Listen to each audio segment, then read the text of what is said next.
Church. It's indeed a blessing and privilege to stand before you all to share the Word of God.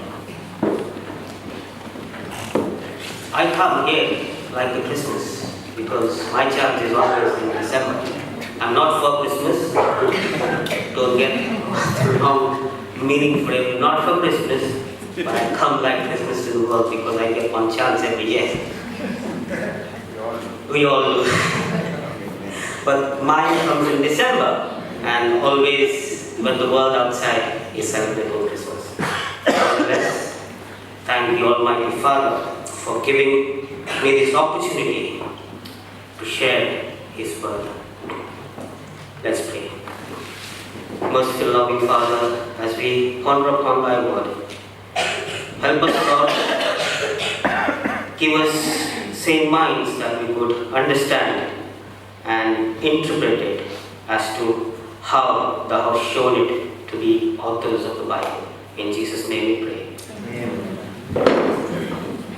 Please open your Bibles and keep your bookmark to Luke chapter 15. I know the memory verse was taken from Luke chapter 19, but my message today is from the book of Luke and chapter 15.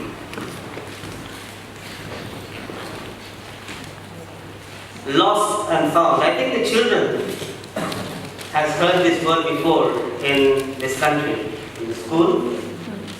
There is a lost and found counter. Yes? Adults, have you heard it before? Yes? There's a lost and found counter everywhere. So whatever you lose, if somebody finds it, he can go and get it back from there. Is it as easy as it is? According to the scriptures, is it as easy as it is? You lose something and somebody finds it for you? It's not the way. Let's learn. Let's ponder upon His words. It's me who normally loses things at home, and guess who finds it? Any guesses? Come on, please help me. Susan finds it, yes. My advice to men is always give things to your wife because they've got sharp memory. Women have got very sharp memory. So they know where the things are kept. So the book of Luke, the author obviously is Luke. And I want to just give an introduction to the author of this book. The reason being, he's got a very peculiar style of writing. The peculiar style of writing has got his profession, what he was carrying on, has got his thoughts, has got his research, has got everything what he learned through the journey of his life. Luke, was he a Jew? Was Luke a Jew? Help me please. Sorry? He was not. Was he a Christian? He was.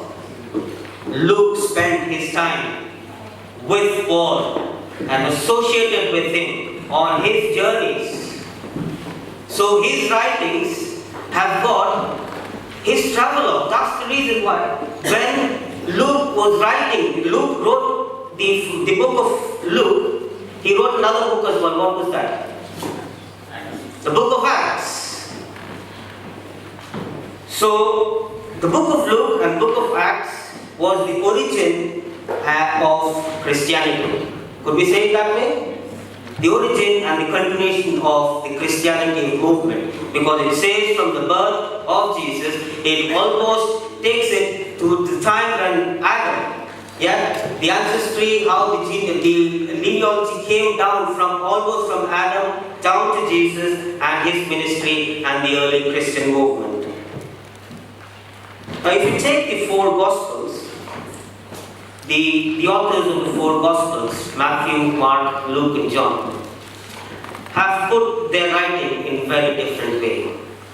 Now, I'll tell you, Matthew emphasized on the teachings of Jesus. Am I correct? Matthew emphasized on the teachings of Jesus. Whereas Mark emphasized Jesus as a man of action, miracles, where he emphasized on the miracles what Jesus did. Whereas Luke brings a close contact of Jesus to human beings. His association with a normal human being is what Luke found and he wrote. And John at the end wrote about the dignity of Jesus. So Matthew about the teachings, Mark about the actions, Luke about how Jesus associated with human beings or normal fellow human beings, the Son of Man, and John, the dignity of Jesus. Now the reason why I'm giving you this introduction is because my sermon is based on Luke, and I want to know that Jesus is mingling. He wants to mingle with each one of you, even though He is divine. Hence, the Son of Man wants to be with each one of us. Now the reason why, in chapter 15, let's open our Bibles to chapter 15. I have not timed my sermon, so I would like to borrow last week's preacher's quote. I'll finish when I finish. So the book, chapter 15, talks about three parables. The three parables, the lost sheep, the lost coin, and the prodigal son. We could call it as the lost son. Okay? Now the reason why Jesus told these three parables is found in verse 1 and 2. So let's read verse 1 and 2. Somebody could help me read that? Then drew near unto him all the publicans and sinners for to hear him. And the Pharisees and scribes murmured, saying, This man receiveth sinners, and eateth with them. And he spake this parable unto them, saying, Okay, 1 and 2, that was enough. Boy, he was mixing with publicans and sinners.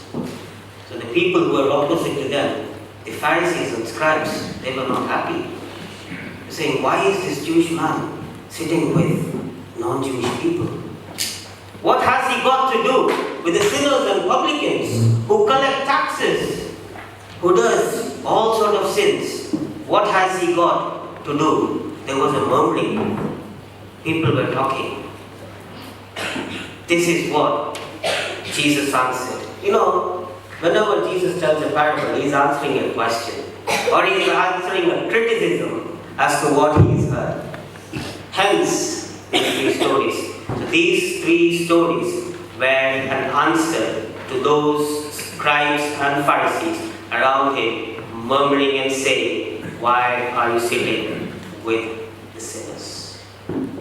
You know, it's a very important message he's going to carry in these three. I know all of you know this story, especially the children, the lost sheep, the lost coin, and the prodigal son. You've heard sermons after sermons, you've studied it in Sabbath school, but I want to bring a very different element as to what I've learned from these three stories.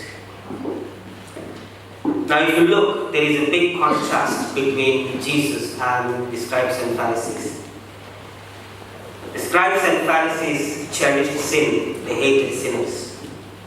Jesus, on the other hand, he loved sinners but hated sin. A very big contrast. And he wanted to put this back into the mind of these two people, or these two groups, or a group maybe, I don't know how many people were there. He wants to put them back, he wants to answer them, saying these three parables. The lost sheep, the lost coin, and the lost son. What I've done is I want to focus today on 4 recurrent things or themes happening in these 3 stories. So 4 recurrent things happening in these stories. Now, all these stories are quite similar. You know, something is lost, it's found back again. So I think, you know, the name of these parables should be saying it's not the lost coin, it's the found coin. Yeah, it's the found sheep, because it's, at the end, it's been found. But there is a point when you say when it is lost. Okay? Now the first theme that I want to discuss is lost. Something to lose. losing something is always sad, isn't it? If you lose something, especially when we lose people amidst us. I've been through such situations. It's quite a sad thing. There are so many things which you can lose. There are so many material things you can lose in this world. There's so many people who are interested in sports. When you lose a game, you have that overnight feeling, isn't it? Yeah, I lost that game. You have that's something when you lose, you have that sort of trouble. You lose wealth, material things. And like what Brother Sushil once said, he can lose weight because 2 navigators were working for him. So you can lose weight as well at some point of time. Now the first story, what Jesus told, was a story of the lost sheep. The shepherd had 100 sheep. Losing one of the sheep was not going to make a big difference for the shepherd. You know why? 100 sheep is a big thing. Probably in those days, I don't know, but in today's day, 100 sheep is a very big thing. If you have 100 cows at home, Sister Jasmine, you are a very rich woman. Believe me. Having something which is in abundant and you losing one of it is not going to make a big difference to you, is it? But the point is not in losing that one. We'll take it there. So in the first story, what is lost? A sheep was lost. Now the sheep was lost because of its own ignorance. Yeah? It was in the fold, the shepherd was guiding it, but it led its own way. It went away from the fold. And it just walked its own way. Probably not knowing the way, or probably didn't want to be in the fold. We do not know the reason why. But it's just swayed away from the remaining 99. So the first story, the sheep was lost. And it represents the individual sinner who was wandered away. This sheep is talking about probably me who wandered away. Who was in the fold, who knew that I need to be in the fold, but went away because I thought I was just looking for places, sightseeing or something, I just wandered away. The second story, talking about losing, or talking about lost. What did the woman lose? A coin. The Bible says she had how many? 10 pieces. So she lost one. Now, like the sheep, can you blame the coin for getting lost? You can't blame the coin for getting lost. The simple reason being, the coin does not know it's got lost. So, the coin here represents the people who are lost in sin but have no sense of their condition that they are lost. So, these people, they know they are lost, but they do not know that they are lost. They are lost by different means, maybe by temptation or anything, but they do not know the condition they are in. First, the sheep knows, but it just wanders away. Second, the coin doesn't know the condition it's been lost. Third story, the parable. Let's read verse 11 and 13. Chapter 15, verses 11 and 13. And he said, a certain man had 2 sons. Yeah. And one of them said to them, Father, give me the portion of the goods that falls to me. And he divided unto them his living. For his living. In this parable, the son distincts himself from the family due to his own heartlessness and gets completely lost when the share of the portion that he took as his right was gone.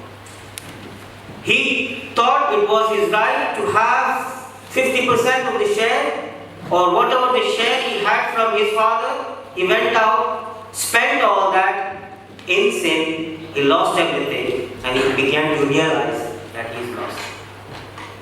That is the point when the son realizes he's lost. So the son here represents someone who knew God, but has allowed the tempter to work within him so that he goes away from God. So, in these three stories, losing was quite hard, it's quite harsh, it's quite sad. Shepherd losing a sheep, monetary value maybe. Even the coin, monetary value. Just 10 pieces, once lost, still monetary value. The third one, very big value.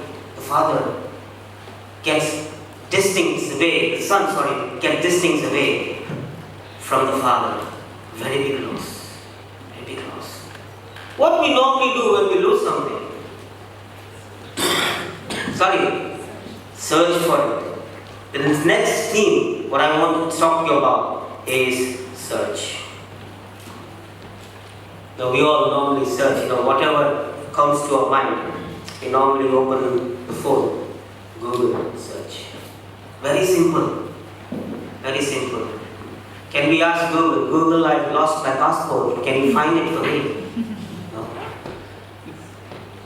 No. I can today claim I have not used Google today to prepare this sermon.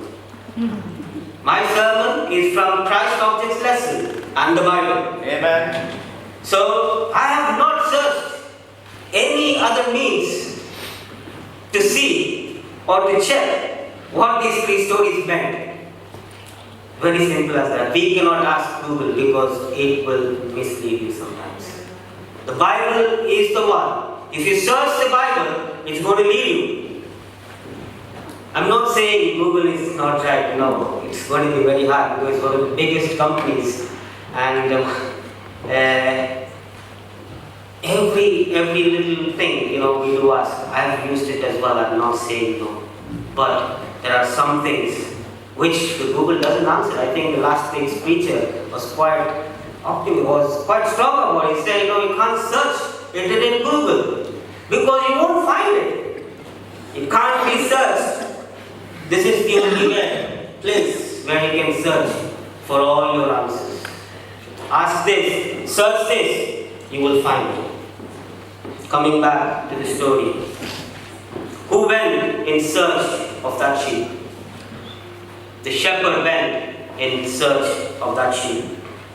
If you take a point, the shepherd, the Bible very clearly says, left 99 of his sheep behind and went in search of one sheep. It's quite hard to understand. It's strange. In my mind, I feel, it's uncanny. Wow. You leave 99 behind, they probably might get lost. Or you probably might lose them, but you're going just for a single piece. You're just going for one sheep. The effectiveness, the shepherd takes the pain, he takes the action, and he tells in his mind, I need to go and search for that sheep. The effectiveness of salvation does not consist in our seeking for God, but in his search for us. God is in search of you. That's why John 3:16, God so loved the man, he gave his only begotten son. He is looking for you. He wants you to be saved. The second one, searching. What does the woman do? She licks up a candle. She licks up a candle. Verse 8, can we read? Either what woman having 10 pieces of silver, if she loses one piece, does not light a candle and sweep the house and seek diligently till she finds it? Oh, the word diligently is quite a strong word in this verse. Because the coin was lost inside the house. It probably would have been easy to find. But I think Sister White writes, in those days, the houses were quite dark. Even in the daytime, you probably have to light a light or a candle for you to see. Those were the type of houses. It's not neat from the Christ object lesson.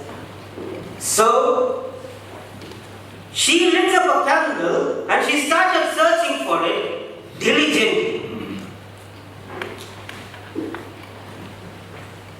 When she finds, she starts sweeping it as well, because probably the house was dusty. Probably it went under something.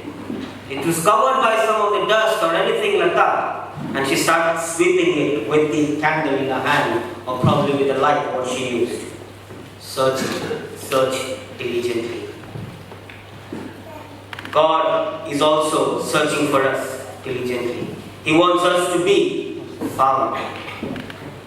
The third story is still on the theme search. We'll read verse 17. And when he came to himself, he said, "How many hired servants of my father's have bread enough and to spare, and I perish with hunger." Okay. The son searches himself. The first two stories, somebody went looking for it. The shepherd went looking for the sheep. The woman swept the floor, lit up the candle to find the coin. The third one, son himself searched his own soul. He said, "I have lost everything, but I have a father who's waiting for me perhaps, who's got all the riches in the world. The condition what I am in is far worse than the servants of my father." The search was in his own self.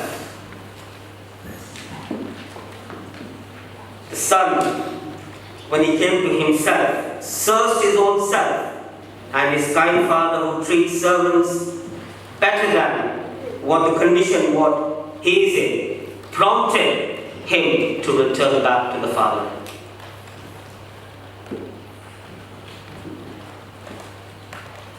The next theme. What would be the next theme? After you search, what happens? Found. The next thing is found. Now when you lose something and you find it, it's always a happy ending. There is happiness. There is joy. There is rejoicing when things are found. I'm not going to deviate anymore. I'm just going to stay with Luke chapter 15. So I want to go back to the first story again. The shepherd went, the sheep was lost. The shepherd went in search of the sheep. What was found? The sheep was found. Now, the sheep was not found on its own. The shepherd had to make every effort to find the sheep. He follows the cry, probably the sheep which was lost. I'm picturing it as a mountain.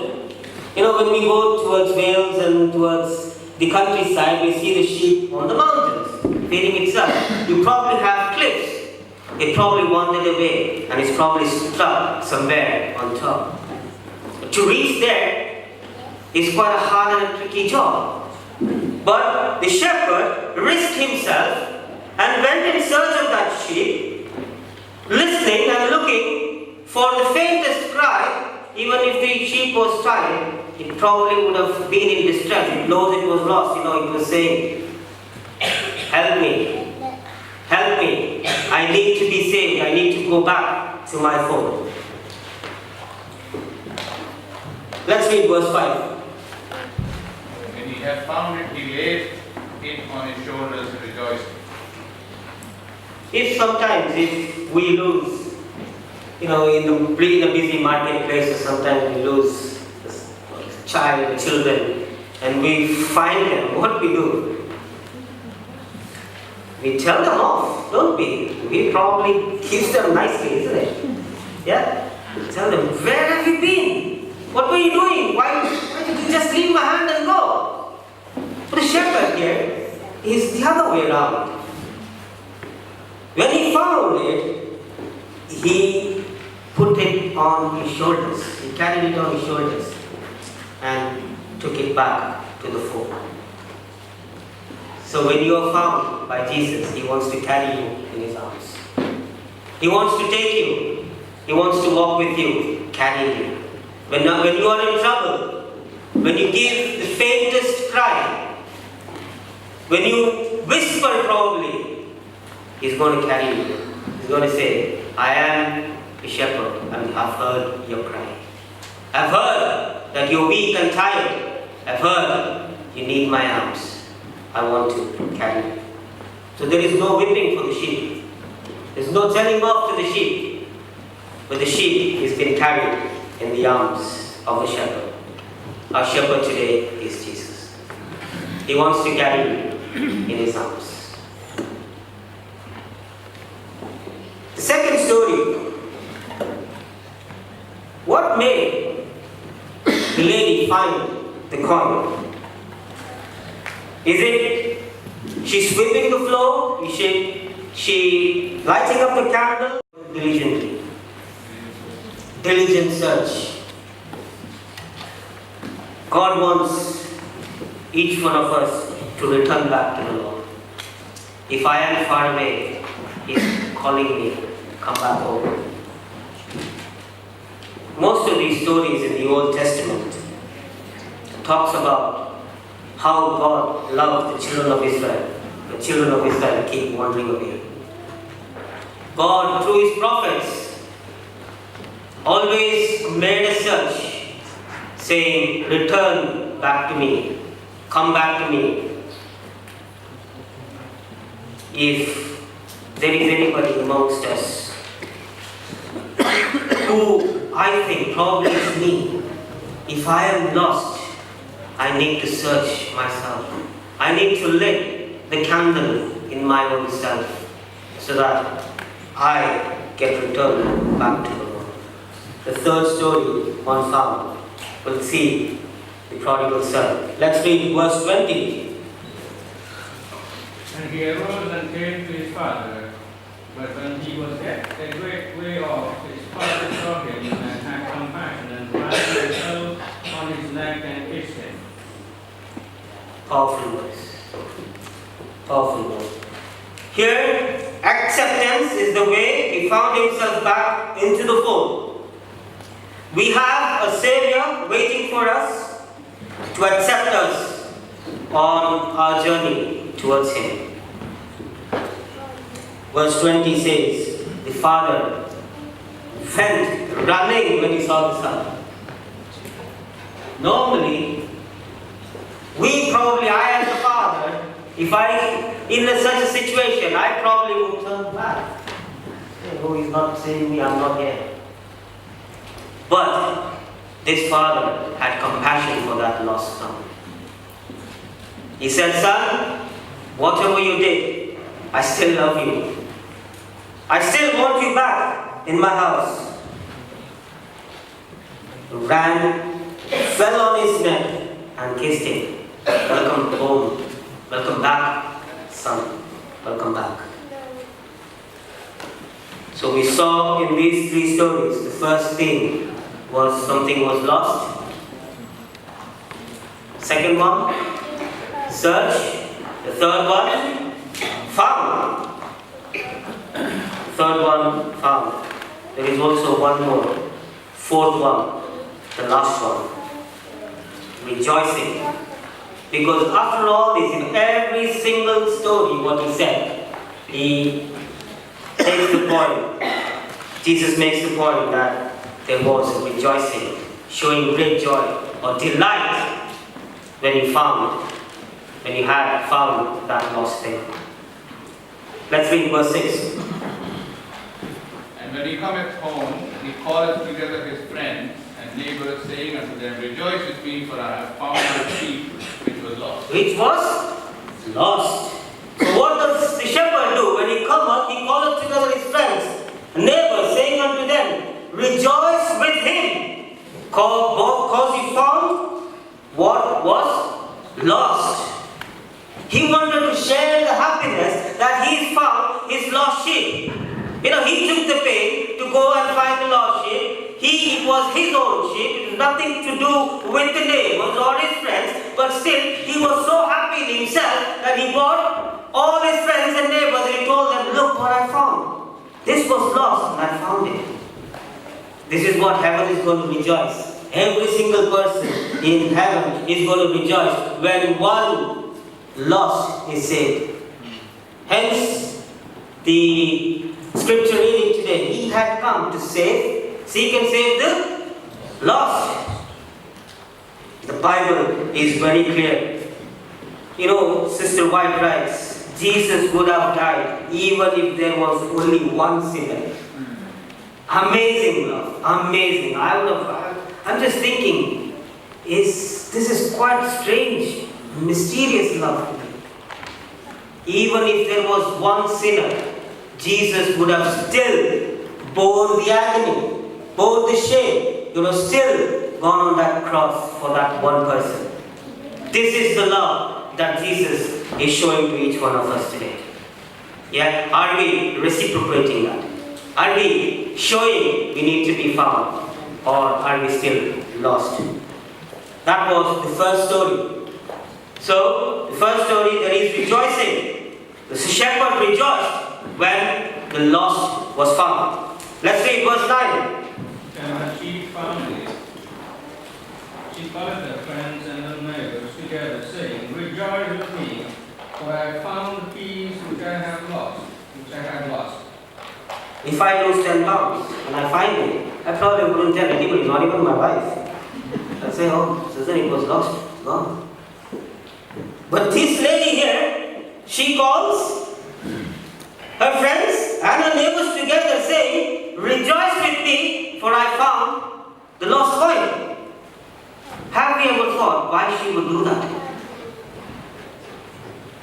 But this is what Jesus wants to tell those Pharisees and scribes. One soul lost, or one sinner coming back into the fold, we will rejoice up in heaven.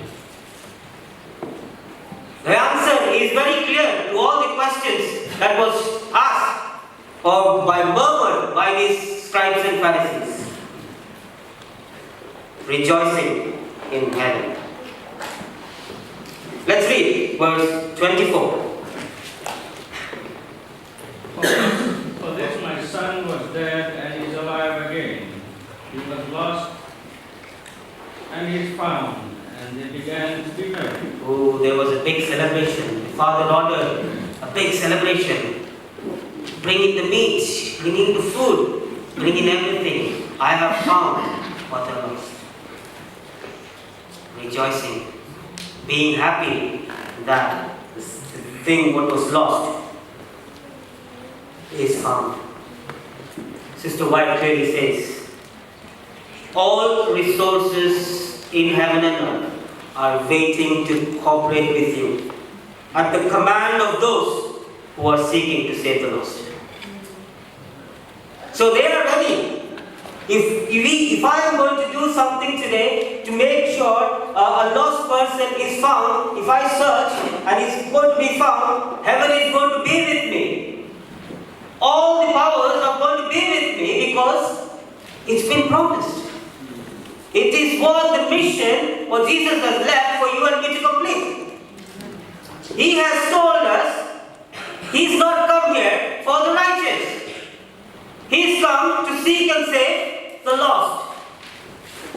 Hence, rejoicing in heaven will be there. You know, the seraphs and the cherubs will be putting their hands on their golden harps and they'll be playing music. Yeah? When one sinner is found, will they not be? They will be. They will be playing music in heaven. Heavenly music will ring in heaven, will sound in heaven.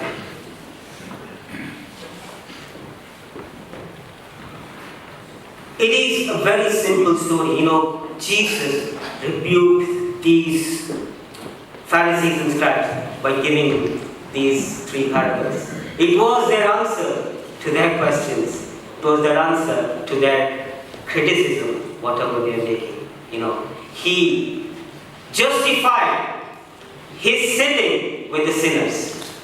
He justified saying, I've not come for just you, I've come for all of these.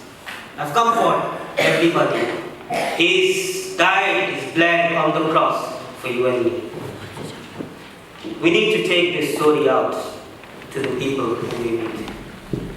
As we go today, there are so many people who probably are like the sheep, like the coin, or like the sun. They probably do not know the condition they are in. They probably are lost and they say, give me help, or somebody calling, when you go out for searching, when a ship wrecks, people go out in search, and they keep calling, or they show light. They keep calling loudly, is anybody there to be saved? Is anybody there? Or they keep showing light. We need to take that torch out. We need to light up the candle. We need to be in touch with everything what we could do to get, because God is willing, like the father of that prodigal son, God is willing to accept you back here. This is my prayer.